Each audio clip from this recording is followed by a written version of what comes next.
Hey, everybody, welcome to a new episode of the Hemmings Hot Rod BBQ podcast. On this episode, we are talking pickup trucks, mid-sized trucks, older mid-sized trucks that we would want in our own garages. Now, to help me out with this, I brought in Ryan Douthit from Driving Sports TV. He is our resident new car expert who just went down to the beautiful state of Hawaii to check out the new Toyota Tacoma, a truck that is just, I don't know, it's got like this mythical mythos around it where everybody's just like, this is the greatest thing ever. I don't see it.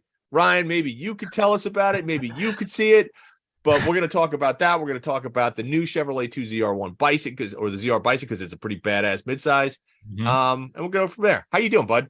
Doing great. I have to say, spending a few days in Hawaii to look at the new Tacoma, not a bad way to spend a press trip. No, not terrible. Although I will say, so it was beautiful down by the beach at the resort we were staying at. And for those who don't know, the Big Island is a lot more, it's a lot more rural, and basically everything is volcanic rock because it's fairly volcano. It's a volcano, yeah. But the day that we had to go film the Tacoma was at a coffee plantation on the side of a hill. It rained all day long, and in fact, in the video, like in my first look video at it, I'm like a wet cat. Like it's worse and worse and worse through the video till the very end. You clearly tell like I'm just one color. I'm all wet. Yep. And, that was so that was fun. But on the plus side, new Tacoma after a million years. I feel like it's been 2 lifetimes since we've had a brand new Tacoma. Let me ask you this. Okay, let's dive into the Tacoma as a whole, right? The Tacoma is one of those rare trucks or those rare vehicles where it's a lifestyle vehicle. Like if you own a Tacoma, you all of a sudden you're in this club and you feel whatever. I don't get it, but maybe you can explain it to me. What is the mystique about? Is it just reliability? Is it that I personally don't get it? It really comes down to, I think a lot of it comes down to reliability and the aftermarket. Anything you want to do with a Tacoma, you can do it because the aftermarket, and that also comes from the vehicle being untouched for, I mean, it's basically the same truck that they came out with like 15 years ago up until this new one. And so you have like anything you want. You want to build a full overlanding rig, no problem. Just get on the phone, make a couple calls, you got all the parts. But it's to me, I find it just bizarre because I've driven every single mid-sized truck, all like 4 of them. But the seating position is so weird in the Tacoma. It's like a sports car, but like it's a truck. And even Toyota knows it's weird because they fixed it in the new one, which is good. That's one reason in my reviews, I'm always like, I like the Tacoma. Transmission could be better. It shifts a lot. It's a little weird. I kind of actually wonder, is the Tacoma like an Italian sports car in that its weirdness and the things that are wrong are what endears it to people? Because like you look at the Ford Ranger, which is the truck I bought because I actually fit in it, unlike the Tacoma. And there's really nothing wrong with it. Like it's basically, it has a good powertrain that's modern. It has good suspension. If you get the Tremor edition, it has decent enough tech even for an older truck, because all these trucks were getting, aging out of the system basically. But the Tacoma had just the weird seating position, a transmission that never knows what gear it wants to be in when you're going up a hill. Like these are things that would normally be a deal breaker. Yet Toyota sells more of these every year than they do the year before. It's like, see, I don't get it either, because the drivetrain is just that V6 has been around for 1 billion years. Suspension is the same, been around for 1 billion. Now I get it, right? And you talk about the Tacoma. Drum brakes. They had drum brakes. You talk about the Tacoma as the Dodge Challenger of the pickup world, right? Because like the Challenger's been around forever. It's finally going away, to the chagrin of a lot of owners, in as much as the Tacoma is going away and this, this version is going away. The old one is on the way out. I think when a vehicle has been around for such a long time, people, they do trust it. They do rely on it. There is the aftermarket support. There is the mechanical support and the knowledge out there, right? They are fairly easy to work on. Very straightforward. Straightforward. they are known for their bomb-proof reliability. 400,000 miles is not uncommon. Yep. But the thing about it is now, with this all new Tacoma, and like you said, it is all new, Mm-hmm. are owners going to go, I don't know about this? I think owners are going to look at I don't think people are just going to buy it because it's a Tacoma like they did previously. I think they're going to look at the entire field now. Yeah. And so that brings opportunity for Chevy with their Colorado. The Bison. Yep. The Bison at the top of the food chain. Oh my mercy. We'll get into that in a moment. Yeah. But the new Ranger, because this is what's happened in the last 3 weeks. We have the new ZR2 Bison announced. We have a brand new Ford Ranger announced. We have the brand new Tacoma announced. Yep. I mean, it's like literally every midsize truck is all new. And so now you can actually look at each one objectively because they are all new. You can't go off of, the Toyota is reliable. Well, the new Toyota is hybrid as an option, and so that brings benefits, but that also brings complexity. Knowing Toyota, they understand that they're coming from a place of reliability is why people buy Toyotas. So they definitely have a more vested interest than other car makers. Chevy, I mean, again, I'm just throwing this out there. This is not actual as far as their testing is concerned, I'm sure Chevys are mostly fine, but that's not their entire brand identity. Whereas with Toyota is, that's right. And when they rolled out with the Tundra, there were some issues with those engines early on. Right. Nice thing is that the engine that is now in the Tacoma is a smaller version of the same motor that was in the Tundra. It's that hybrid system, which was then in the Sequoia. And the Tundra is not a top-selling truck. So it's a smaller volume unit that they could basically test that tech with in a way that they can sell it, get consumers on the road, doing all the weird stuff that consumers do that testers never know is going to happen. And basically before they put it into their best-selling truck. And in Hawaii, like every fifth vehicle is Tacoma. Okay, I see why they launched it here. Everybody here drives a Tacoma or a 4Runner.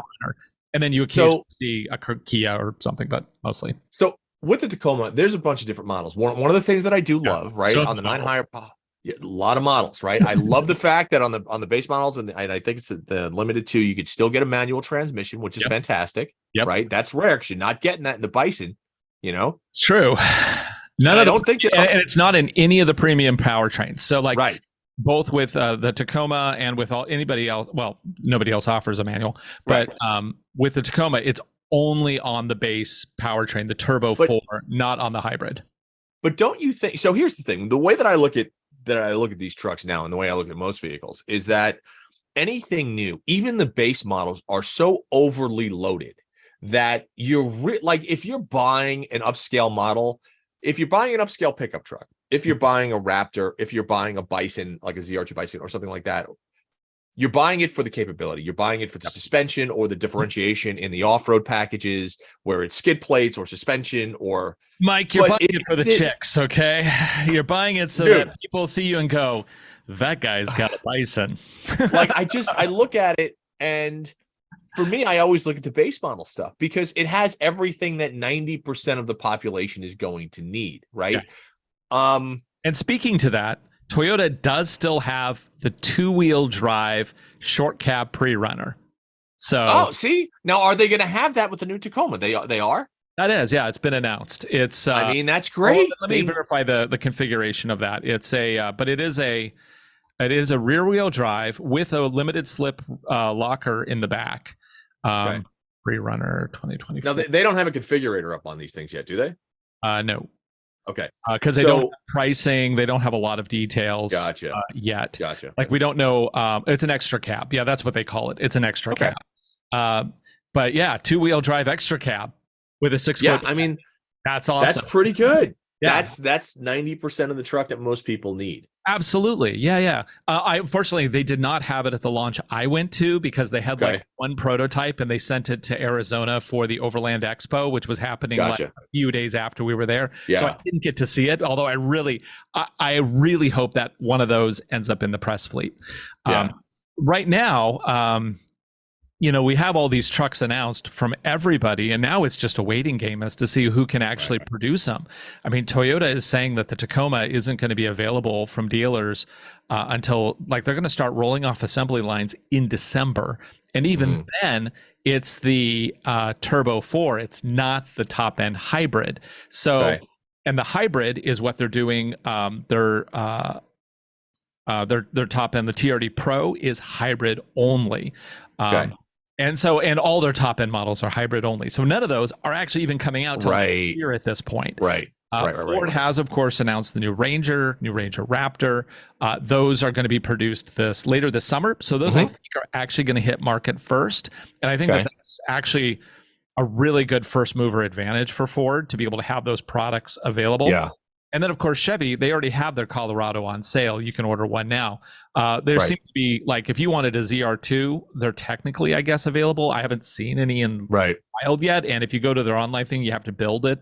So I don't know what the status is on that one. But the new Bison, they just announced it a couple days ago. So yeah, that'll be later. But it's going to be, we talk about all these features that these vehicles have. And even the stick shift, a lot of people want a stick shift in a Toyota because they want simplicity. Well, the stick shift has anti-rev. It has rev matching. It has rev matching, and it has anti-stall tech, so you're not going to accidentally stall it while you're driving. So it's yes, it's a stick, but no, it's not simple. But not really. Yeah, exactly. Yeah. Well, that's where the technology. It's so funny because as somebody who drives old stuff, it's still none of my car, even my manual car, there's no hill assist. You put your foot on the clutch, you're going backwards, right? There is no rev matching, so you have to, you have to blip the throttle. That you have to heel toe. There is, and don't get me wrong, the technology as far as that goes is great. I love the idea. Good. It's good, but it adds cost and complexity to these vehicles. And speaking of cost, these vehicles are not going to be cheap. We know the pricing on the new Ranger, and I don't remember what the base is, but I remember that the Raptor, if you want one of those, you're paying $58,000 before dealer markup. And there, it's going to be $10,000 markup. Dude, I can't. So here's the thing, man. We talk size. I can't get over. This is a pickup truck. Now, granted, the definition of a pickup truck is morphed and has changed over the years. It's a lifestyle vehicle now. Yeah. But when Ryan was asking me before, on the podcast, what would I want in a pickup truck? And I look at, it's interesting because you go online and you go to the Hemmings auctions or you go to Marketplace and you see different trucks and you see these old OBS Fords and OBS Chevys and stuff like that. And they're bringing 20 and 30 grand. Still cheaper than a new one. Well, that's just it. And you look at these trucks and the old school, I used to have a 95 F-150 single cab short bed, right? That was such a cool looking truck, Mike. It was a so great sad truck. You got rid of it, even though you had no need for it whatsoever. I know. But that full size F-150 by today's standard is 100% a mid-sized truck. Absolutely. And they're 100% just bigger. The Tacoma isn't bigger than the old one, but the new Ranger is by a couple inches in each direction. And if you go with the Raptor, it's a couple more inches on top of that already expansive side. And they're just getting, it's almost like the naming conventions just they're meaningless at this point. It's what is it? Well, it's the middle priced one.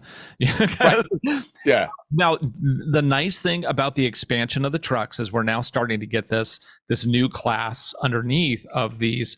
I don't want to call them compact trucks, but unibody trucks like the Santa Cruz from Hyundai, the Maverick, more importantly, the Ford Maverick. Yep. I owned a Ford Maverick when they first came out. Yeah.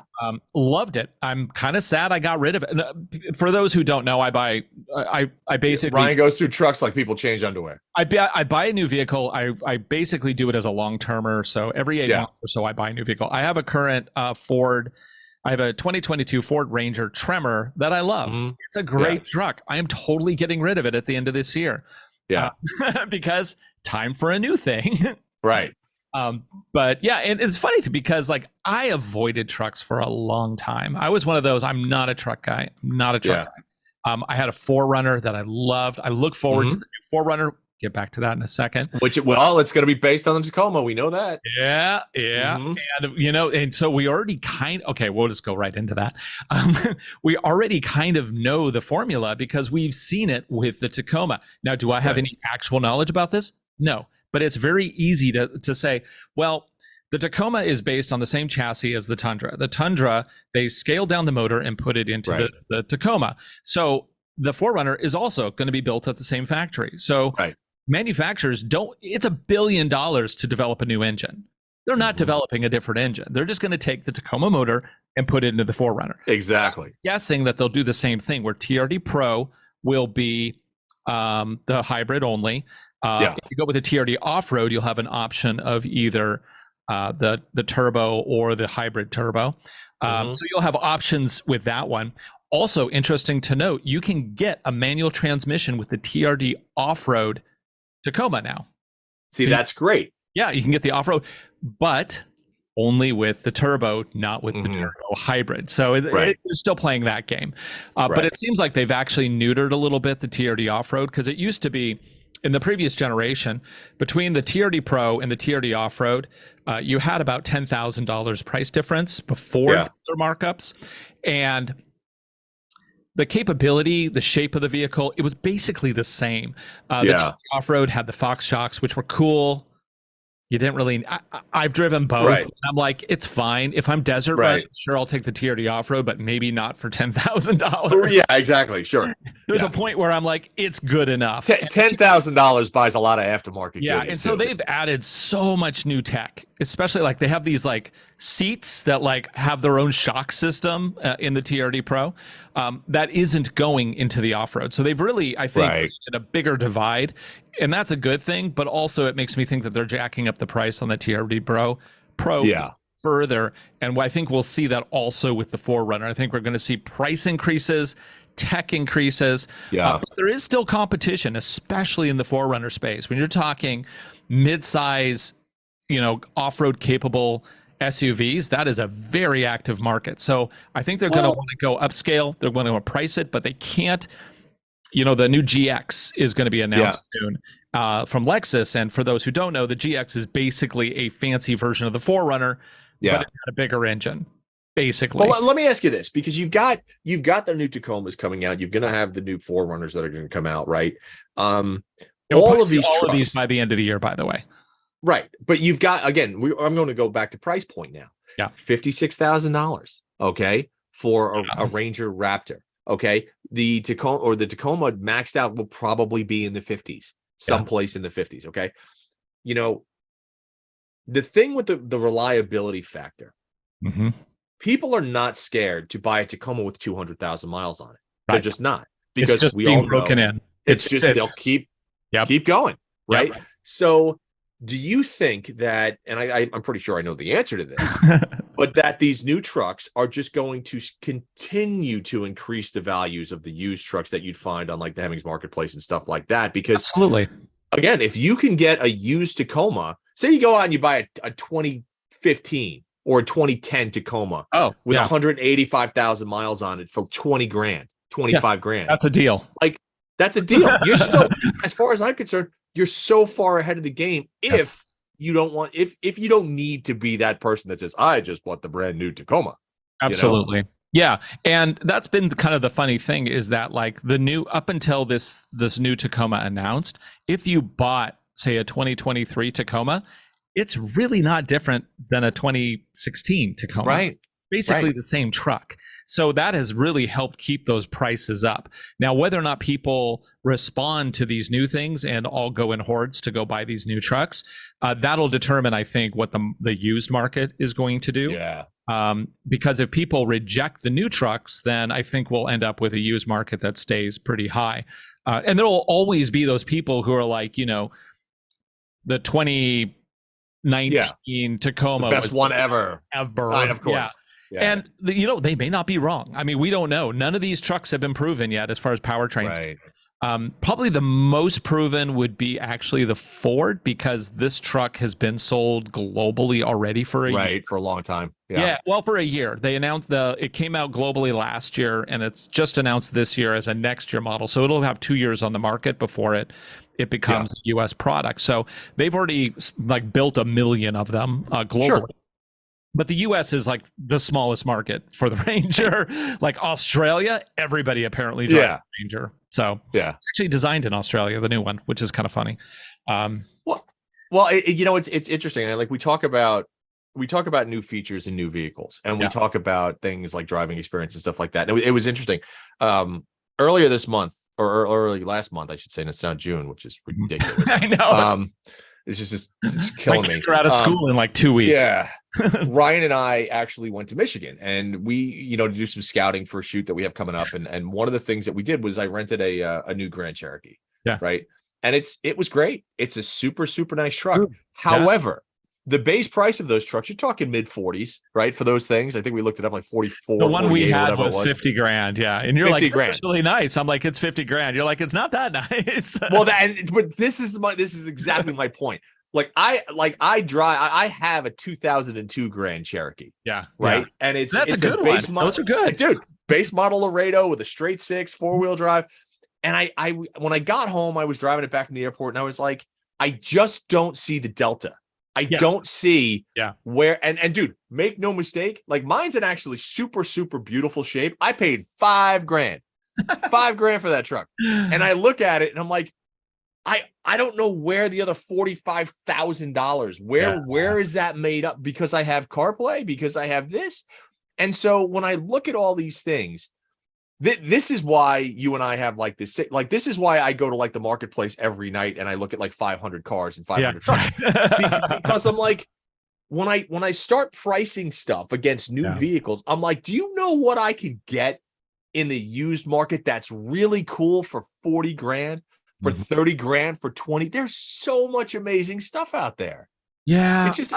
And the funny thing is that when you are off-roading, let's just say in theory somebody actually wants to take one of these brand shiny vehicles off-road, really what it comes down to, like the best thing for getting through anything is a proper 4-wheel drive system with a transfer case, a rear locker, and a front locker. Those have been around since the 40s. Right. So really, you can throw all this tech at it, and some of the tech works good, like crawl control from Toyota. You can really crawl out of sand if you're buried up to the chassis. I've never needed pretty cool that, but I've had a friend that could have done that, but instead his vehicle got swamped by the ocean. So I guess in that case, if you live by a beach, sure, whatever.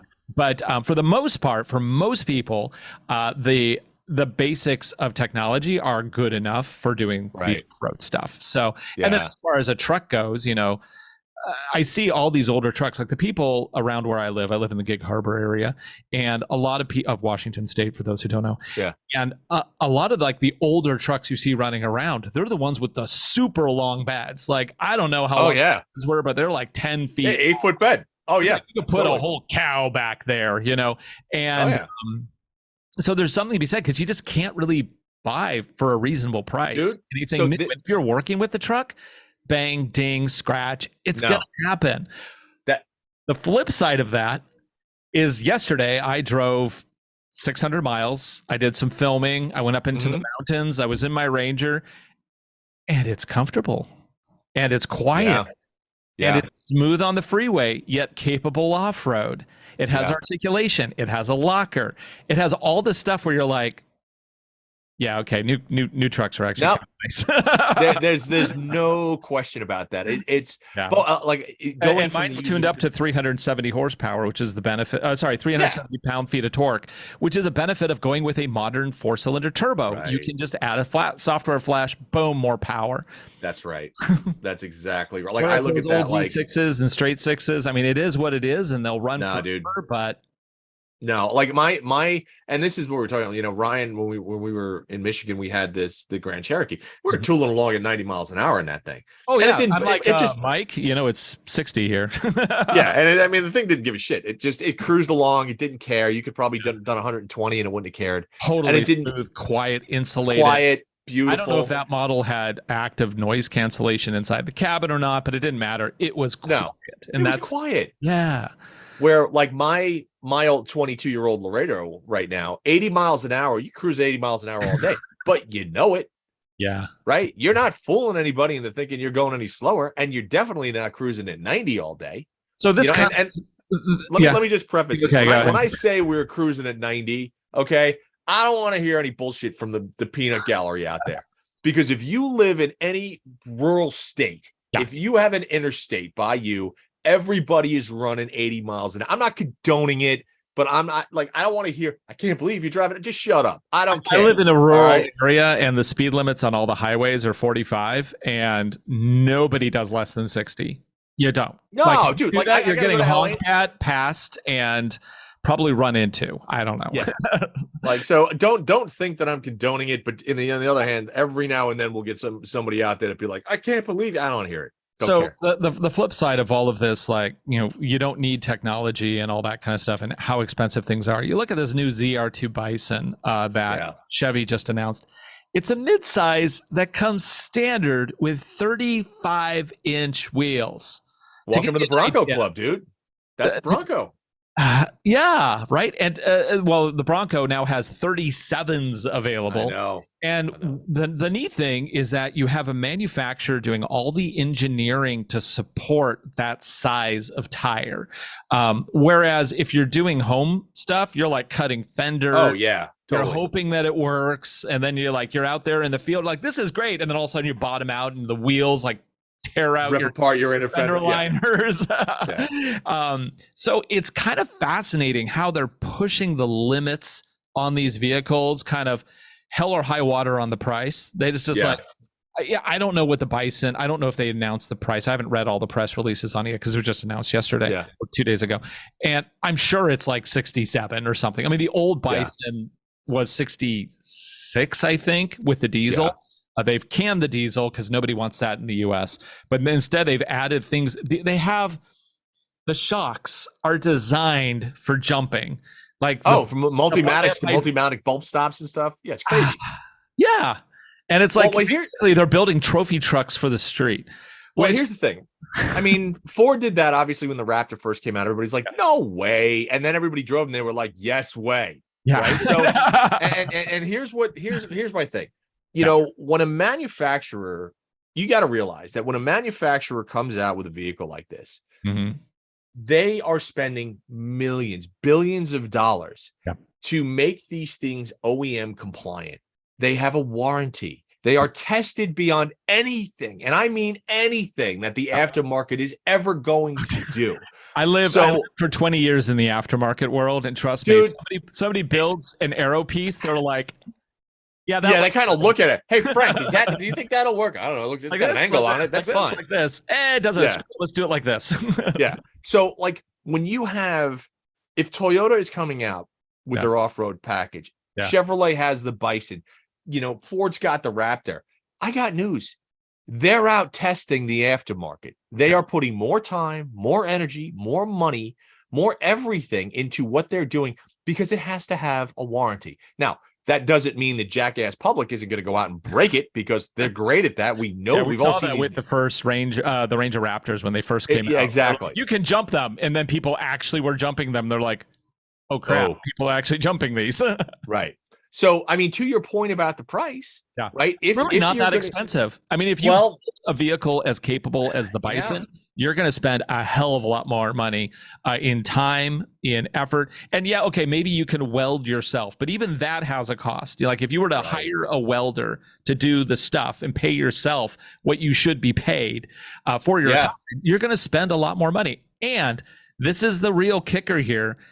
I'm not sure if we're there yet. I know the average purchase price of a brand new vehicle a few months ago was $45,000. They were saying by summer it was going to be 50. So we're somewhere around there where you're looking at it like, you know, a Ranger Raptor is just above the average selling price of a vehicle. Dude, I see. This is why you know, it's so funny. And I'm totally going to plug our marketplace right now because this is why I love the fact. It's good time to look at the old Hemmings marketplace and the Hemmings auction people because I'm telling you, like, I still can't fathom, and I don't know if it's age. I don't know what the deal is. I still can't wrap my head around how much that is. Yeah. Because it used to be that a car should cost 15% of an annual salary, if that, right? Now, that is not the case. Now, $56,000, a lot of people don't make $56,000 a year. Yeah. Okay. Yeah. You walk in and now all of a sudden you're seeing all these finance rates that it's only a 148-month loan. You say what now? Excuse me? At what? At 27%. Say what? Excuse me? I'll be how old when I pay this thing off? Well, I mean, people don't. So this is a whole nother podcast that Ryan. Yeah, exactly. One day. You need the finance guy on here. Yeah. So it's like, this is why when we talk about used cars and trucks, and like Ryan, he was, like I said, he was asking me before, like if you were to get a used truck, what would you buy? Like a midsize? And there are some great midsize trucks out there. Yeah. Every full size truck, every single full size truck from the late 70s up to the mid 90s is now a midsize. Yeah. Okay. So the marketplace is absolutely packed with midsize. Midsize. Yeah. Here's a real selling point. So this is the one thing I am going to say I'm a new car guy. I like new stuff. You are. Absolutely. However, the one thing I will say about going with a classic or a used vehicle, trucks make a lot of sense because you just don't need the truckiness of a truck to truck all the time.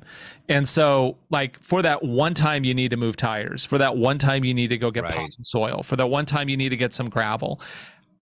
I mean, so basically if you want a collectible or you want an older car or you just want something fun that you're really not going to drive every day, a truck makes total sense because they're cool.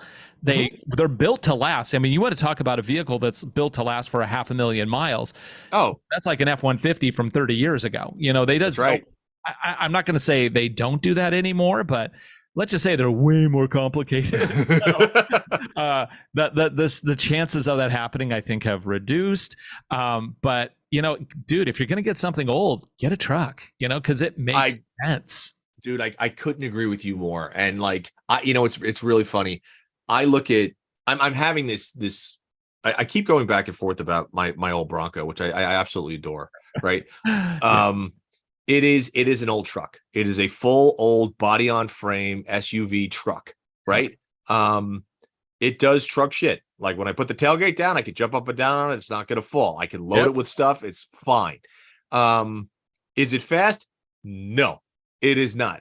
Today's highway speeds 30 years later. Is that rough?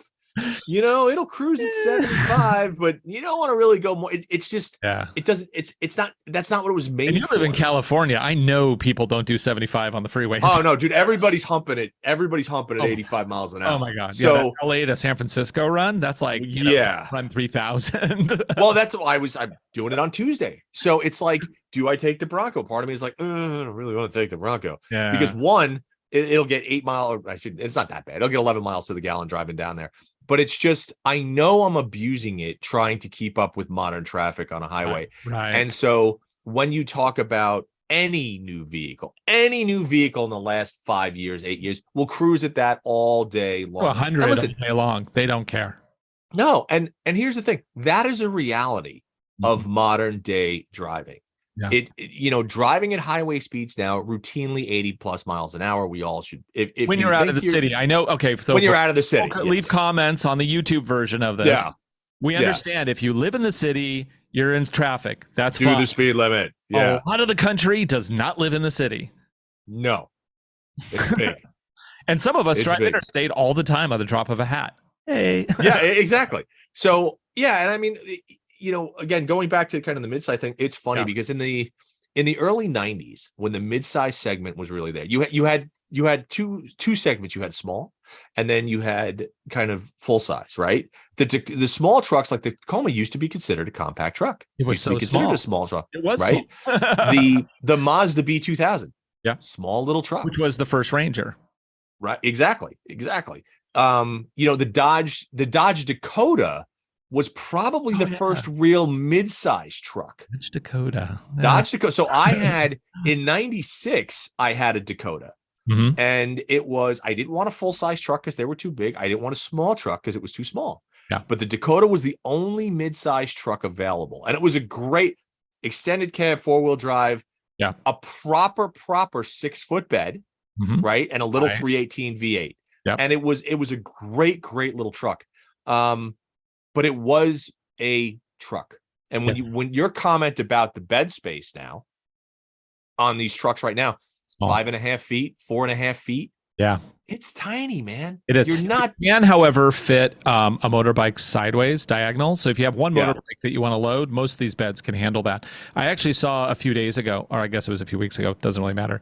Somebody had one like a 650 enduro bike in the back of a Subaru Baja.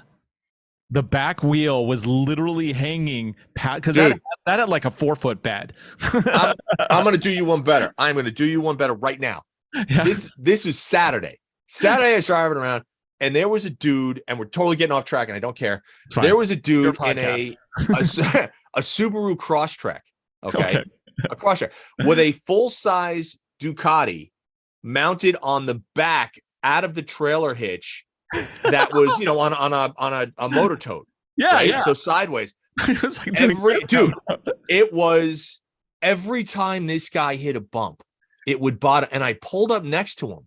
And I'm honking at the guy, and like he's just looking at, and he's looking at me like I'm not doing anything wrong. I'm like, you are going to die because you're gonna snap that thing off, and that bike is gonna barrel roll into the car. Yeah, worse. Sorry, he's going to kill the person behind him. That's my So those little on the back of that would have a 1/4-inch hitch, which is not designed for more than like a couple 100 pounds. So sketchy. And those bikes probably weigh what, like 500 pounds? Oh, 400 pounds, easy. So like, all right. So this quick truck automotive safety tip: know your cargo numbers. Don't be a schmuck and do stupid stuff because. Like this jackass in the Subaru that I saw. And if you're listening to this, if you happen to be a listener, I'm the guy that pulled up next to you and was like, what are you doing? And you looked at me like I had 17 heads, and I was the idiot. That's not the case. My friend, with a bike. You were breaking the rules. So be cognizant of that next time. But yeah, so, well, let's say, what would you buy, Ryan? What would you buy? I mean, again, you drive all the new stuff. You're privy to it. Is there any one that stands out from a technology standpoint, from a drivetrain standpoint, and from a comfort standpoint? Well, I have to, like personally, I'm looking because I need to buy something to replace my truck into this year. And right now it's really a matter of what's available. And honestly, all of them are exciting from a new truck perspective. They all have stuff that needs deeper exploring. And I look at it from a show perspective, but also I just want to throw out there that I lived in the city up until last year. Not city, town, suburb. Right. Suburb. I don't think I would buy a mid-sized truck if I still lived in the suburbs. They're just too small. Parking is too tight for a mid-size. Right. Now that I live kind of in a rural area, I'm like, size doesn't really matter. It's fine. But I have to say, so because I have a show, because I want to test things, I'm looking at the ZR2, I'm looking at the Raptor, I would like to look at the TRD Pro. I won't be able to get one this year. So whatever I buy this year is fine, but I'll probably end up getting a TRD Pro, either 4Runner or Tacoma next year, because those are, they're not going to be produced till probably next spring, and availability is going to be tough through fall. So I got a full year with whatever I buy this year to get me through to next year. So probably a ZR2 or a Ranger Raptor. And the neat thing about the Ranger Raptor is that it is actually a global truck. The same one I test here is the same one somebody will drive in Belgium. For example, I don't think they have them in Belgium. Bad example. In New Zealand. Somebody in New Zealand would have the same exact truck. So from a content and from a discussing globally, it's kind of exciting, A lot of people argue, well, I should get something that's more entry level. But the entry level, you can test just the features of that entry level vehicle. You can't test all the other cool stuff. Right. Yet, so I don't know. All of them are good because the manufacturers are testing them and rolling out features that improve fuel economy, improve performance, improve capability. All of them have all of those in the new ones. Now, whether they look better, that's subjective. I think the new GMC Canyon looks really good. I have not seen it in person yet. I think the Tacoma TRD Pro looks good. The TRD Sport, I think, looks awful. So, you're gonna have some subjective opinion of this type of stuff. And honestly, trucks are an image product. No, totally. You have to like the way it looks. And it has to have that, it has to sell what you're selling. Right. In terms of looks of like, this is the type of person I am. And I know that's very super. No, dude, that's 100. Listen, so many of these purchases, parking lot. I know where these trucks go. So many of these purchases are emotional purchases, right? Yeah. As car people, we view. Listen, I look at my Bronco. It's not a great truck. It's a good truck, but I love the way that it looks. It's and I get a thumbs up every time you drive. Everywhere you go. Yeah. Everywhere you go, it's everybody's like, do you want to sell that? Do you like I totally get. So let me ask you this. Now, if you're going for a midsize used truck, where would you go? What would you look at? Would you look at a Toyota? Would you look at a Tacoma? Would you look at a Dakota? Would you look at an older Ranger? Now, I've never driven Rangers. I've never driven a Dakota, so I don't know how they actually, but based on you've kind of almost sold me on an old Dakota.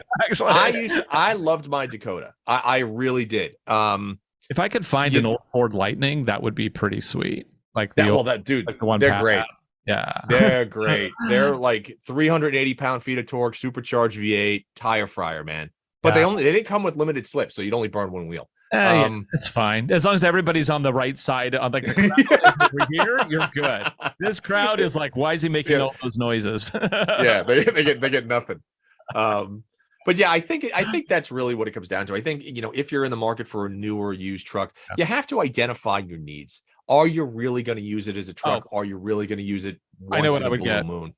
Sorry, shoot. First generation 4Runner. It was the removable pop top. 84 bed. Yeah, I think it was 84 or something like that. I would love to own one of those. They are stupid expensive. So slow. Ridiculously slow. They are not good by modern standards at all. No, dude, they're so slow. And I own some slow shit. I love them. I owned a third gen. Wait, was that second gen? Second gen. I don't remember anymore. I owned a 96, and I really like that one. Third gen. That was a third gen, right? Thank you. Yeah.